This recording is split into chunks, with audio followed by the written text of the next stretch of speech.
కానీ నీ కుటుంబాన్ని నమ్ముకొని మీ నాయన చేసినటువంటి గొప్ప పని, మీ నాయన చేసిన తెలంగాణను సాధించినటువంటి మంచి ఆలోచనతో చంద్రబాబు దగ్గరికి వెళ్ళి ఒప్పించుకొని నా గురువుగారు నన్ను స్థాయి చేసి, నేను ఎండ్రామరం పడిన తల్లి ఫస్ట్ చాలా ఎండ్రామరం పడిన ఎండ్రామతో ఉన్నాను. తర్వాత చనిపోయిన తర్వాత చంద్రబాబు నాయన ఉన్నా. ఆ చంద్రబాబు అంటే నేను ప్రాణం, చంద్రబాబుకు నేనంటే కూడా ప్రాణమే. ఆ గుడ్డిగా అంటే నాకు ప్రాణం. నాకు టీడీపీ కన్నా నాకు చంద్రబాబు అంటే చాలా ప్రాణం. అది కూడా నేను చెప్తున్నాను. నేను ఆ పార్టీని నేను అన్నప్పుడు బీటీ బ్యాచ్ వాళ్ళంతా దొంగలు, హైదరాబాద్ ఎమ్మెల్యేలు దొంగలు అంటే, మేము 3 సార్లు హైదరాబాద్ ప్రజలు మాకు ఓట్లు వేసారు. అంటే మానంటే మా ప్రజలు దొంగలు అన్నట్టే కదా.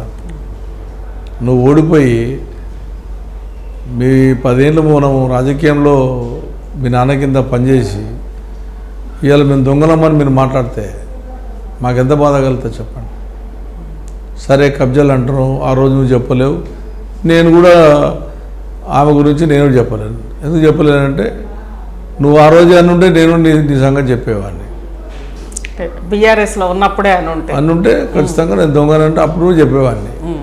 ఇవాళ మా నాయకుని బిడ్డ అన్నప్పుడు కూడా నేను ఇలా మాట్లాడుతున్నా అంటే నా విశ్వాసం ఏంటో మీకు అర్థమైంటుంది. ఇప్పటికీ చాలామంది ఎమ్మెల్యేలు మాట్లాడతలేదు, తిట్టినా నాకు అలా కూడా చెప్తున్నాను, మంచిది కాదు. మీకు కూడా ఇటువంటి మాట్లాడినప్పుడు దొంగలను మాట్లాడినప్పుడు దాన్ని నిరూపించుకోవాల్సిన బాధ్యత ప్రజాప్రతినిధిగా మనకు ఉండాలి.